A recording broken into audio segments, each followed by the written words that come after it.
Les saluda el Padre Santi Scibilia de la Congregación de los Padres Rogacionistas de la Arquidiócesis de Los Ángeles para compartir con ustedes esta reflexión sobre la palabra de Dios. Hoy vamos a escuchar un pasaje del libro de Josué, al capítulo 6. Los versículos son de 1 a 5.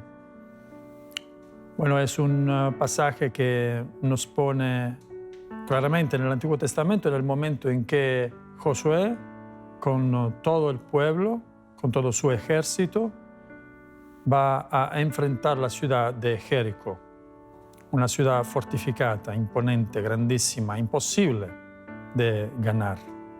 Entonces escuchamos lo que pasó y después lo meditamos juntos.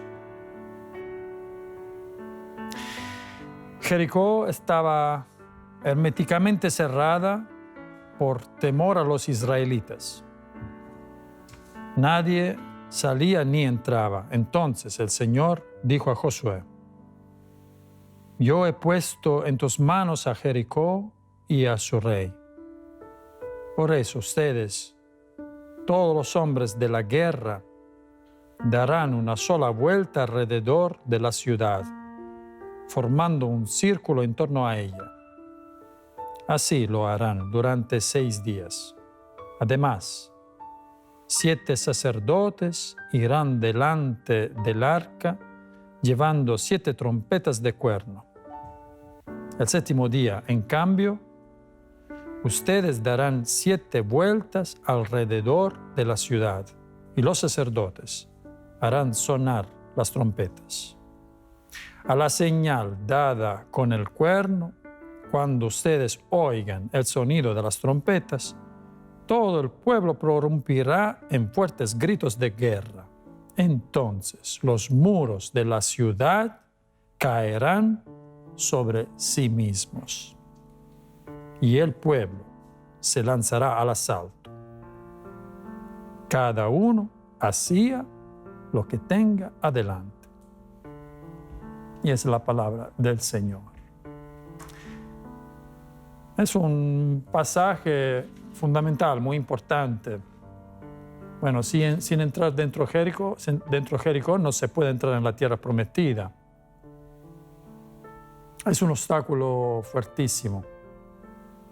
Es un símbolo de todos los obstáculos que todos nosotros tenemos en nuestra vida y por eso es importante de leer el mensaje que Dios quiere darnos a través de este evento tan importante por el pueblo de Israel. Bueno, ya sabemos que Jericó era una ciudad bien fortificada y tenía también un ejército muy valiente. Estaba edificada sobre un cerro, entonces no era tan fácil de poder llegar a esta fortaleza. Y después había muros muy altos, muy largos. Se habla de muros que eran largos como 2 metros.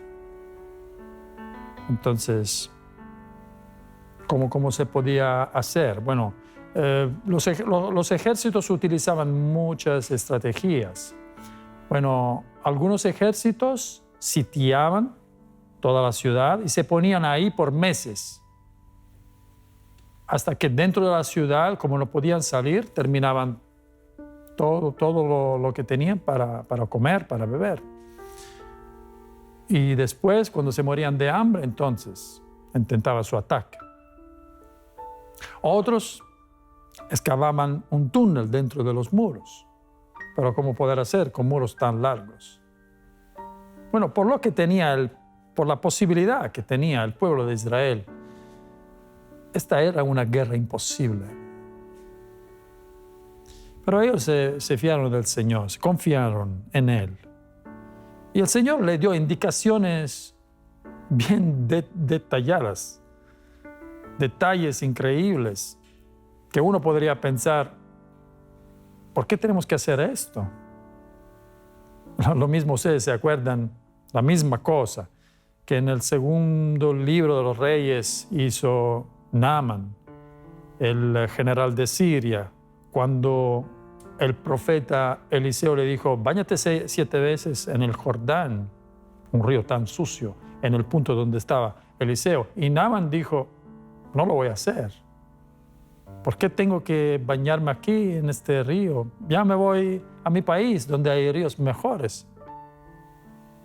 Pero después escuchó a su siervo que le decía, pero si el profeta nos habría pedido algo más pesado, no lo hubiéramos hecho.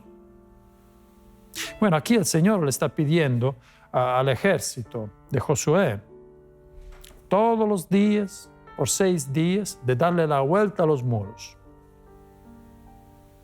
Y después, el día número 7, de darle la vuelta 7 veces y de poner también 7 sacerdotes. Y después 7 sacerdotes con trompetas. Y cuando los sacerdotes suenarán sus trompetas, entonces Josué le dará la señal al pueblo y entonces los muros caerán al grito fuerte del pueblo. Indicaciones que, es cierto, necesitan para ser seguidas de una fe ciega. Una fe ciega. Esta fue la fe que Josué y el pueblo de Israel tuvieron. Tenemos que decir que estamos hablando de un pueblo que no tenía tanta fe, que siempre dudaba del Señor.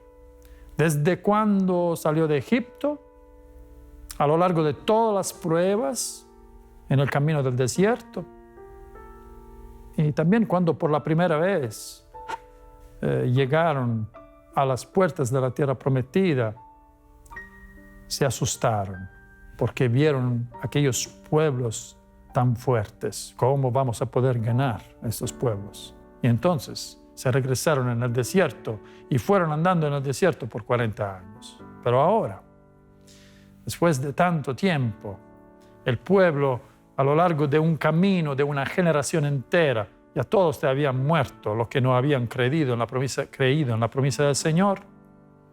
Bueno, ahora con un nuevo espíritu, con una nueva fe, se encuentran delante de Jericó. El obstáculo peor que podían encontrar. ¿Y qué hacen? Le obedecen. La obediencia del pueblo exacta, precisa, a lo que Dios mandó. Bueno, esto es cierto, le procuró la victoria al pueblo, le procuró también a Josué esta garantía de ser él, el conductor valiente del pueblo de Israel. También la certeza que desde ahora es Dios que está a la cabeza de nuestro ejército, que lucha con nosotros, que combate nuestras batallas. Pero la cosa más importante es que el pueblo aprende su obediencia. La obediencia se aprende con la obediencia. Porque más que tú obedeces, más que tú aprendes a obedecer. Y menos que tú lo haces, menos que tú sabes cómo se hace obedecer.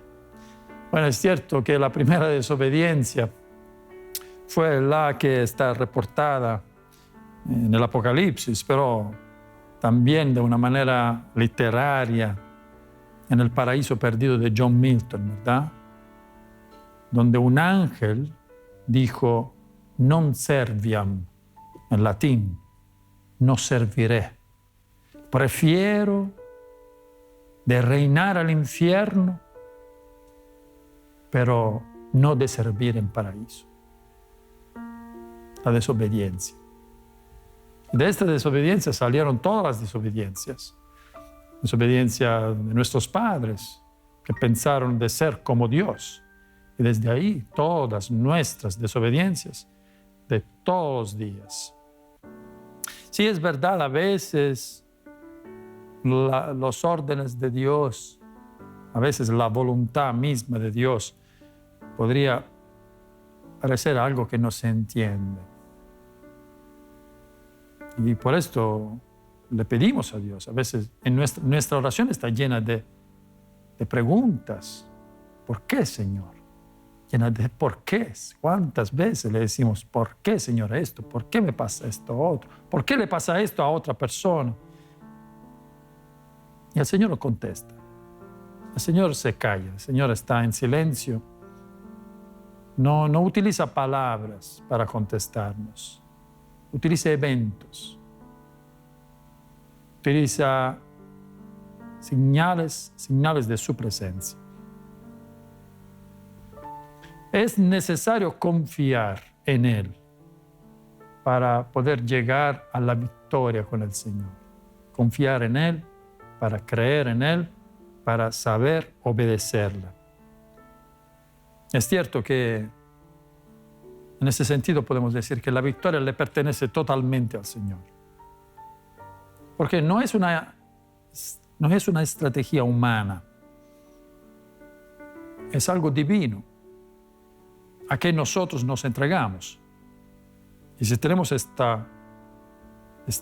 ánimo de hacerlo, entonces sí, vamos a ver maravillas. Porque esto es lo único que pide el Señor, de confiar en su providencia, de confiar en su presencia, de confiar que Él está presente, de no pensar que Él no existe, porque a veces sí, aunque hemos hecho la experiencia concreta de la presencia del Señor, pero también hay momentos en que vivimos o pensamos como si Él no existiera. Y somos todavía cristianos, somos nosotros, somos los mismos que todos los días le rezamos al Señor. Pero llega un punto que dudamos y actuamos como si Él no está.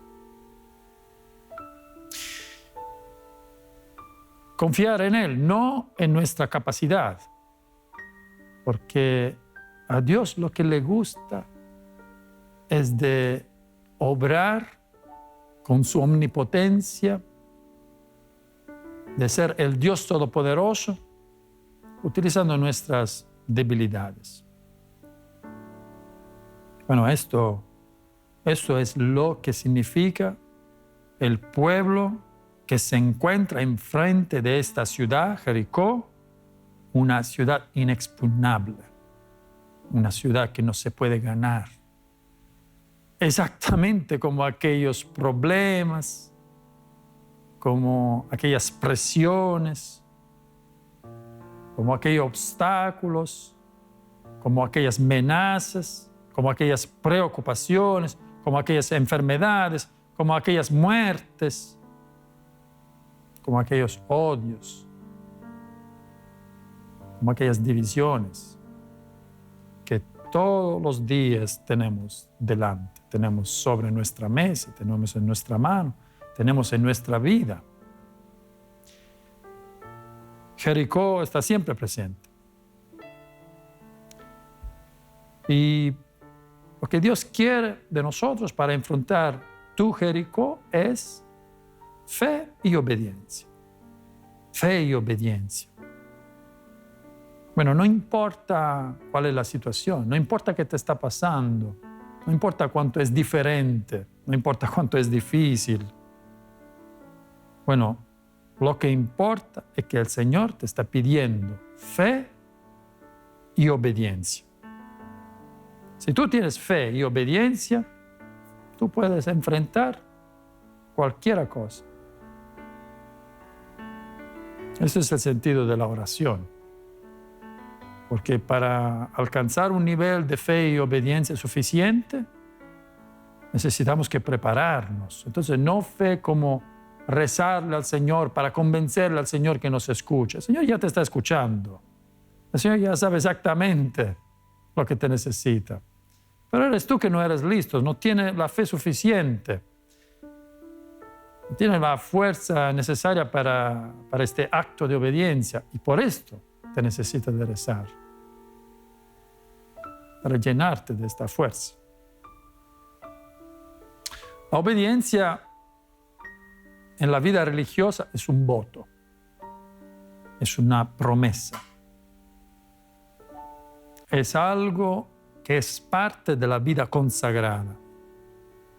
Hay hombres, mujeres que se consagran al Señor y le entregan totalmente su voluntad a lo largo de toda la vida.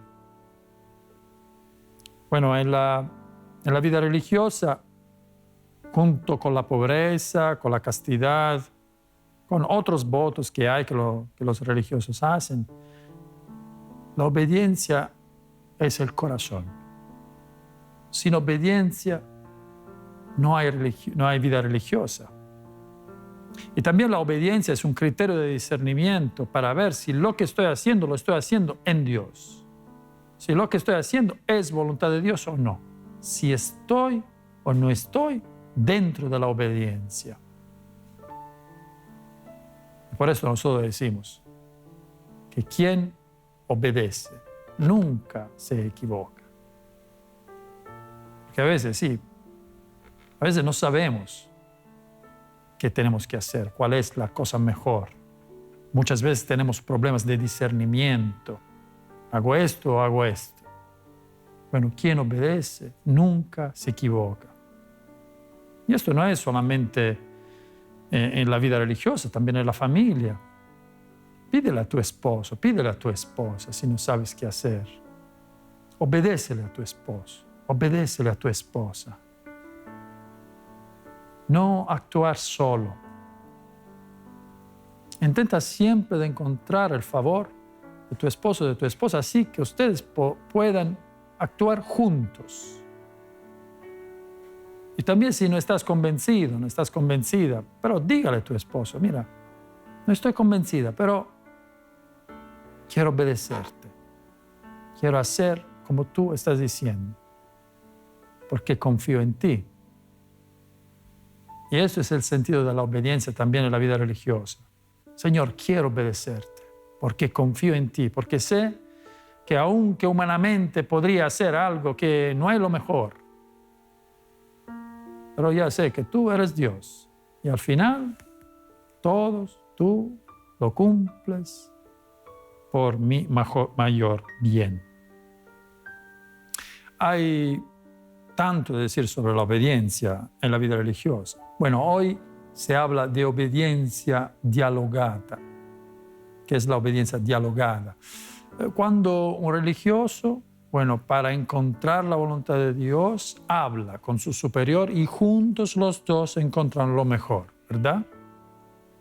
Esto es esta sinodalidad, también un término que se utiliza mucho hoy en la iglesia, lo de hablar, de actuar juntos, ¿verdad? No de imponer de lo alto voluntades, órdenes, sino de hablar, de dialogar para encontrar lo mejor, ¿verdad? Pero eso no significa que otras maneras de vivir la obediencia no funcionan. Bueno, tenemos la tradición de San Ignacio, por ejemplo, que pone su acento más sobre lo de la obediencia ciega. Las palabras que utilizaba San Ignacio eran obediencia perinde ac cadáver, o sea, de obedecer hasta que tú eres como si tú fueras un cuerpo muerto. ¿Qué hace un cuerpo muerto? Nada. Donde lo pones, está. Es la manera extrema de obedecer. Pero para decir obediencia total, 100%, eso también funciona. Si tienes esta santidad de entregarte totalmente a la voluntad de Dios, esto también Dios lo bendice. Pero también hay tanta obediencia en la familia. Tanta. Hay obediencias que no tienen este nombre en las familias. Tú que vives la experiencia de tu familia, que nos está siguiendo a través de este canal, tú tienes experiencia, mucha experiencia de obediencia. Por ejemplo, obediencia es aceptar aquella parte de vida que no se ha ido como tenía que irse. Te has casado, has elegido tu esposo, tu esposa, has tenido hijos, tienes un trabajo, pero algo no funcionó. Algo que estaba en tus sueños no se realizó. Y tienes que obedecer. Tienes que decir, hágase tu voluntad, Señor, aunque eso no funcionó. Aquella falta de tranquilidad económica, a veces una parte podría ser esta, nuestra preocupación, también es una obediencia que le debemos a la vida, a los eventos. Tenemos que confiar más en el Señor. O además, podría pasar que obediencia significa que tu esposo, tu esposa, no se portaron como tenían que portarse. Pero siempre sigue siendo tu esposo. Entonces, no solo le obedece a él, sino tienes que obedecer a esta condición en que te encuentras.